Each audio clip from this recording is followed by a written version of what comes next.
The Senate Judiciary Committee delayed by at least a week a vote on President Trump's nomination of Senator Jeff Sessions to be Attorney General. The delay was requested by Democrats on the committee after receiving 188 pages from Senator Sessions in response to questions from committee members.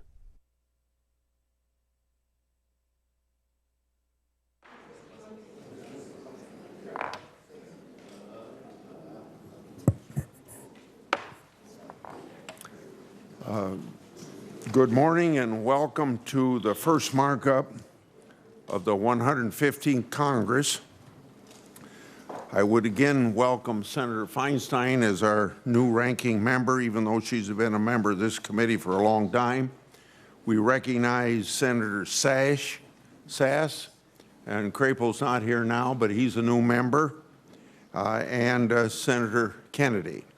And of course, we welcome back, and she's not here right now, but I want Senator Hirono to know that she's welcome back to this committee. It's an honor for our committee to be entrusted with so many policy areas under our jurisdiction, ranging from sexual assault survivors' rights to issues of national security.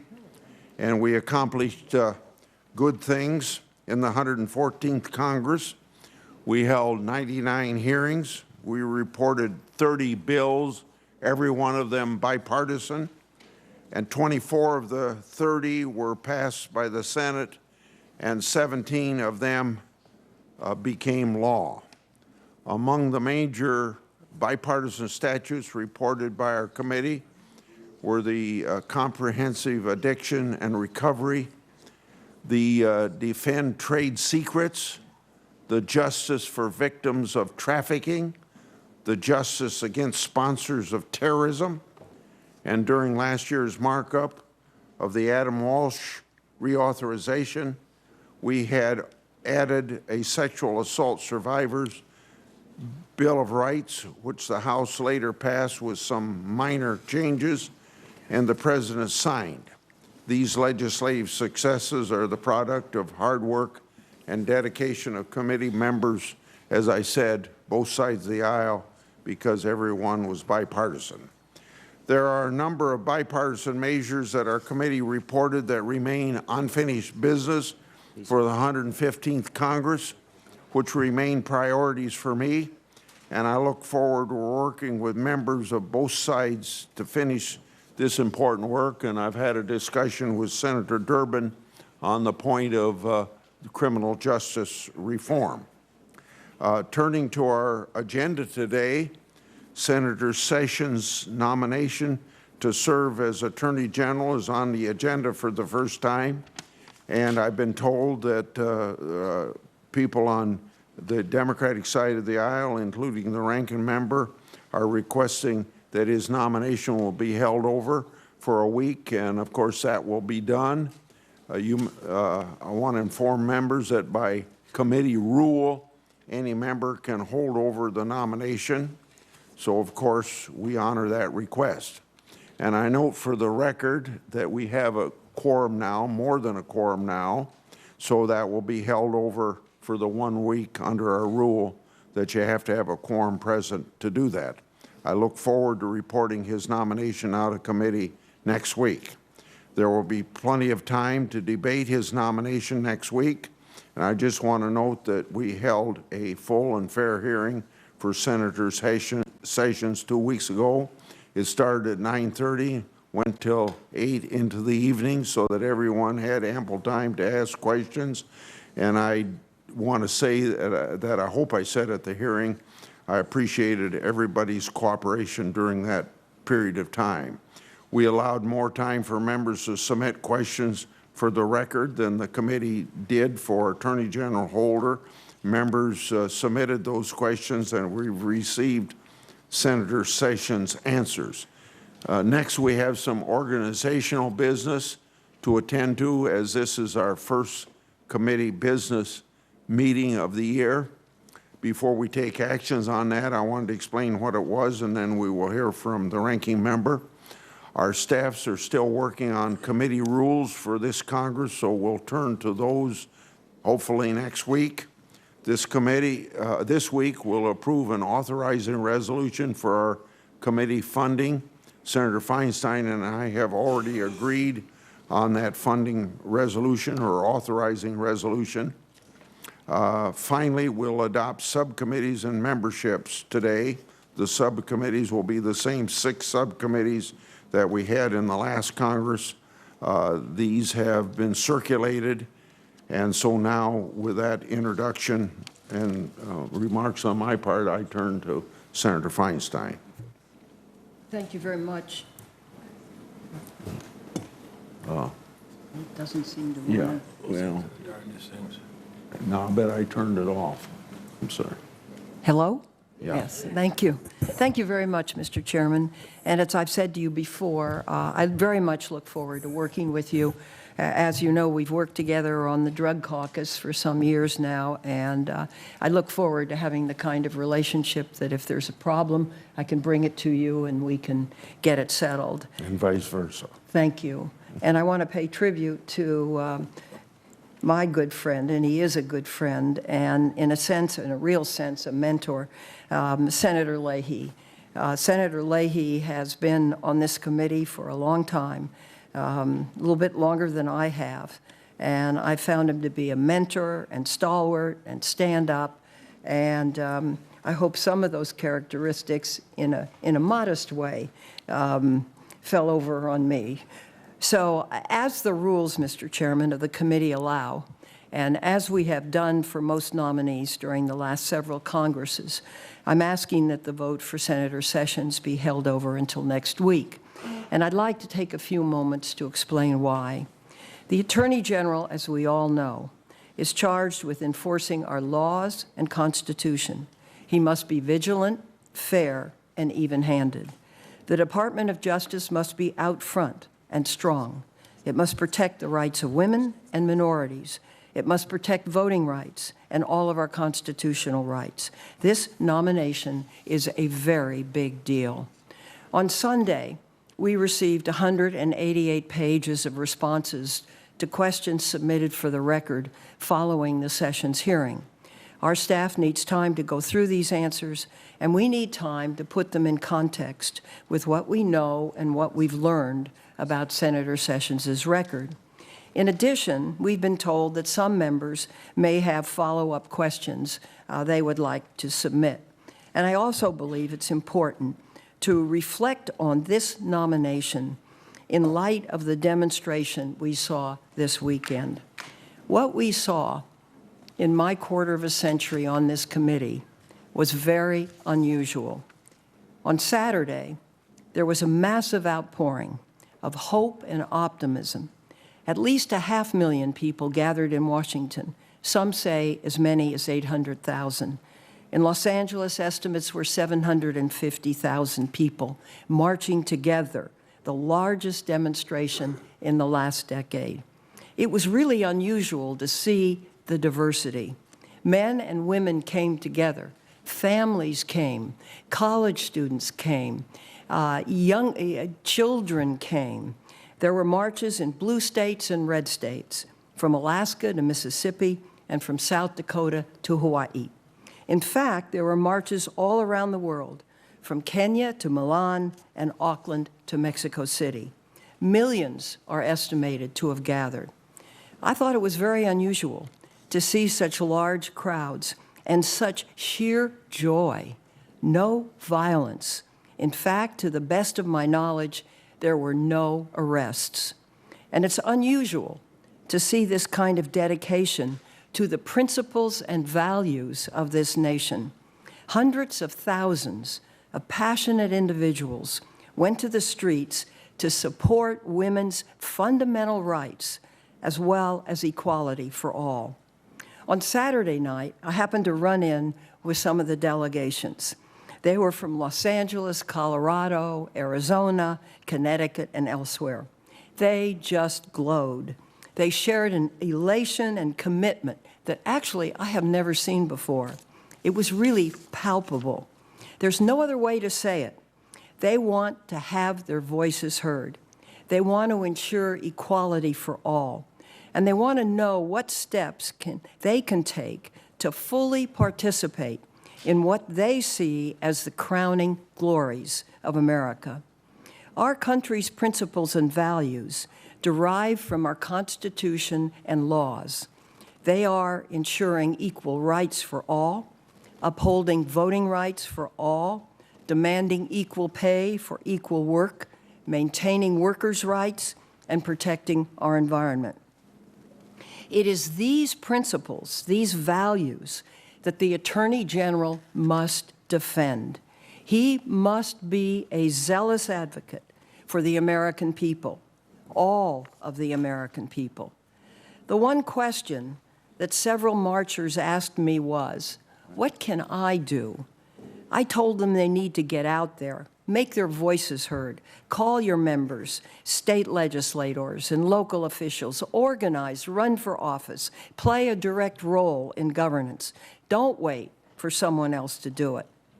Now, let me talk about the women who were the majority in these marches. We have had to fight for everything we have won throughout history. Nothing has been easy. It wasn't until 1920, not even 100 years ago, but more than 130 years after the Constitution was ratified, that women received the right to vote. Women originally in this country could not own or inherit property. Women were often forbidden from getting an education. Women weren't allowed to borrow money from a bank without their husbands co-signing the loan. Not to mention, it wasn't until 1965, barely 50 years ago, when states could no longer ban married women from using contraception. And it wasn't until 1972 that this fundamental right was extended to all women in 2 Supreme Court cases. In fact, just looking at the history of this committee is incredibly telling. Since its inception, there have only been 5 women to serve on the Judiciary Committee and 350 men. Today, 2 of those women, in addition to myself, are here.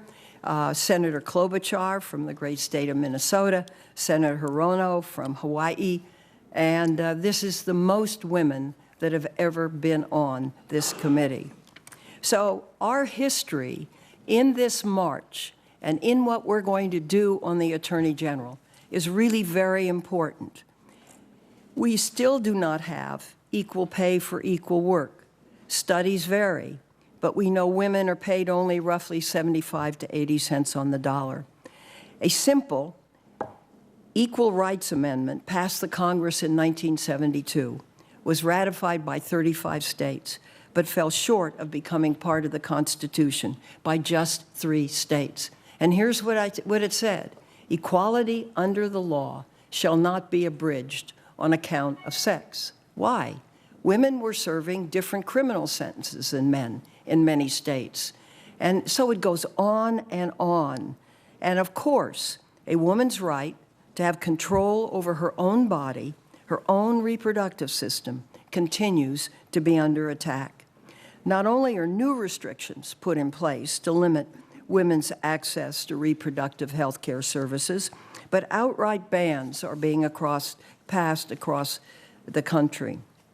As I mentioned, women's history has played out on this committee. I was elected to the Senate in 1992. It was known as the Year of the Woman. Some of my younger colleagues may not know the full context of that election, but for me, the Anita Hill hearings in 1991 are etched in my memory. I remember a Senate Judiciary Committee. As a matter of fact, I was watching the hearing from the airport in London, and I looked at the committee as it was panned, and there was not a single woman. I remember how they questioned her claims of workplace harassment. I remember thinking how a woman would never belittle someone who was brave enough to step forward and testify like Anita Hill did. It was a shameful episode in the Senate, and I think it helped the Year of the Woman and getting women elected. It certainly played a role in Joe Biden inviting me to be the first woman on the Senate Judiciary Committee. That was nearly 25 years ago. Carol Mosley Braun joined me on the committee soon after I did, and today we have the three of us. It's a start, but it isn't a finish. We are charged with overseeing our constitutional rights, our federal laws, our nominees to the federal courts, and our nominees to the Department of Justice. Mr. Chairman, once again, we are being asked to evaluate the nomination of our next Attorney General, who is charged with enforcing the law and upholding the protections women have fought so hard to secure. This nomination is critically important. This committee must have enough time to fully consider Senator Sessions' record, to evaluate his answers to our questions, and to determine what kind of Attorney General he will be if confirmed. Many, many millions of Americans are deeply concerned about what the future will bring. That's a hallmark of what happened this past Saturday in the march. The least we can do is tell them that we're being as careful as possible in who we place in charge of making these important decisions. For every woman and man who marched over the weekend, we owe it to them. Thank you very much. Bet. Well, I'm going to recognize Senator Leahy for a point of personal privilege, and then we'll do our business while we still have a quorum here. Thank you. And, Mr. Chairman, I applaud the distinguished senator from California. I've spent either 20 years back and forth as chairman or ranking member of this committee. I was very proud to turn over that position. Senator Feinstein. I think her comments just now demonstrate why. And I was also proud to be one of the members of the committee who stood up and publicly said that I believed the witness. I believed Anita Hill, and said so publicly at the time.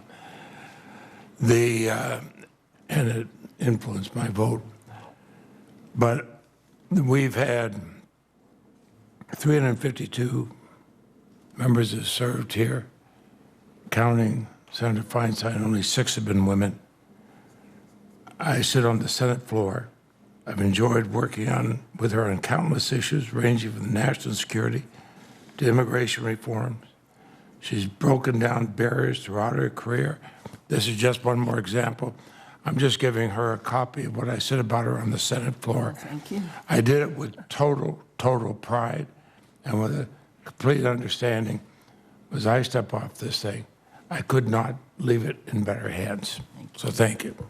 We have 11 members present, a quorum. We're ready to turn to the authorizing resolution for the committee. I'd ask all in favor, say aye. Aye. All opposed, say no. The ayes appear to have it and do have it, and the resolution's adopted. Now we'll consider adopting the subcommittees and the membership of those subcommittees. Those in favor say aye. Aye. Those opposed say no.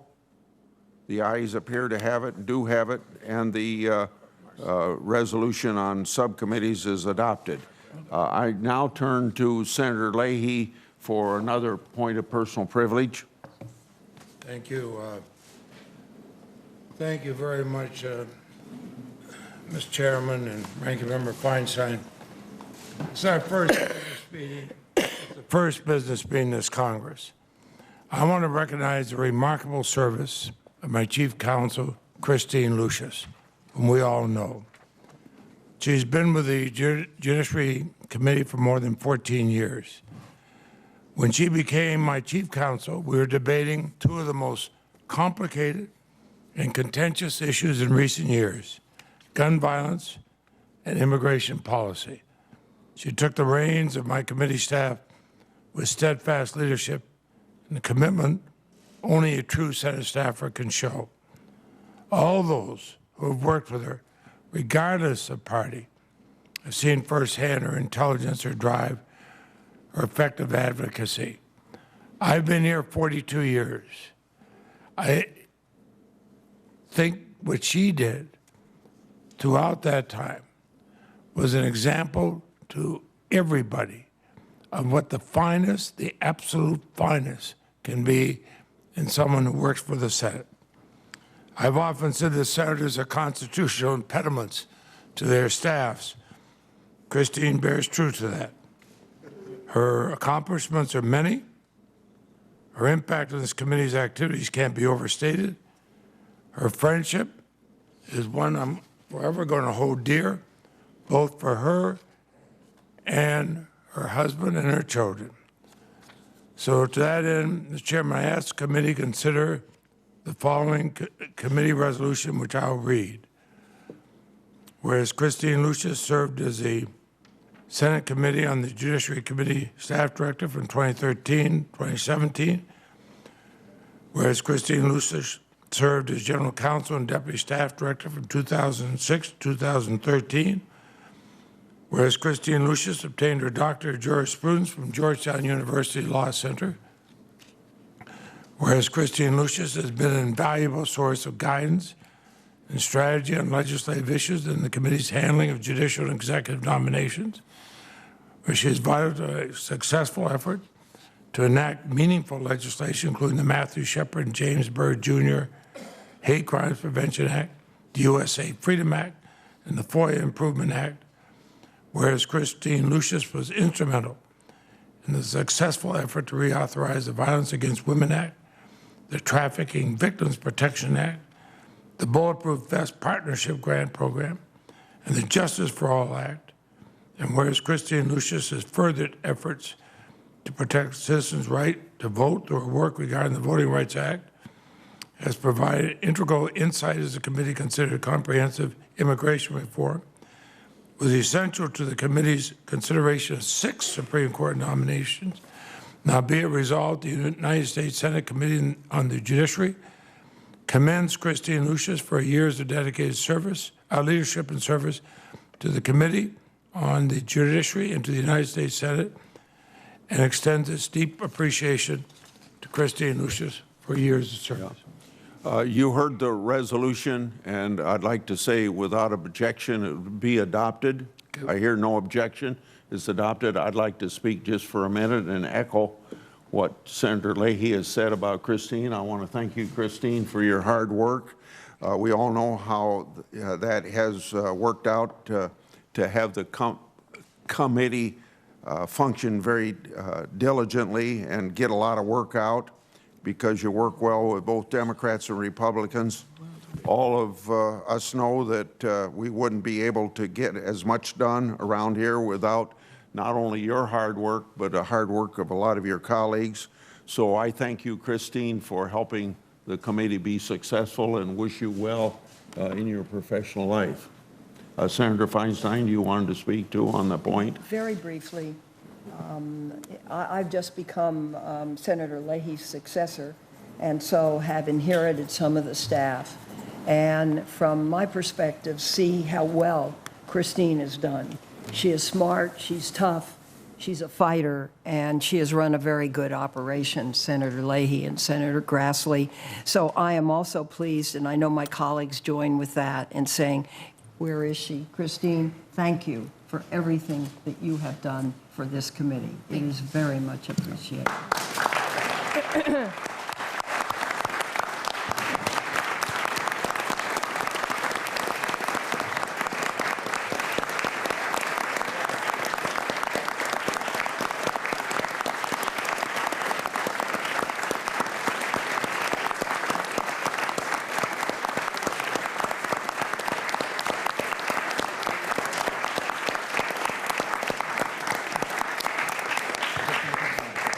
Since there's no further... We have a copy of the resolution if anybody wants to sign it. It's right here. I'll sign it. Since there's no other business...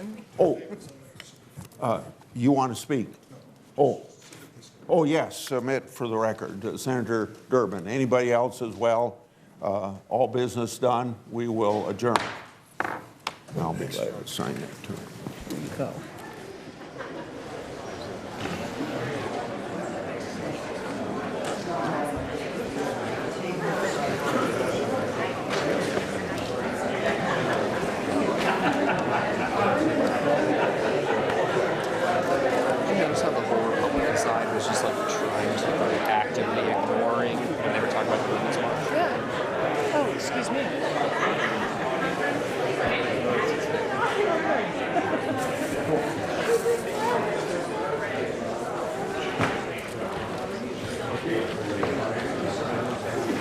Thank you for the question, Senator Feinstein and QFR. Yeah.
Here's a headline from The Hill. Democrats delay vote on Sessions nomination.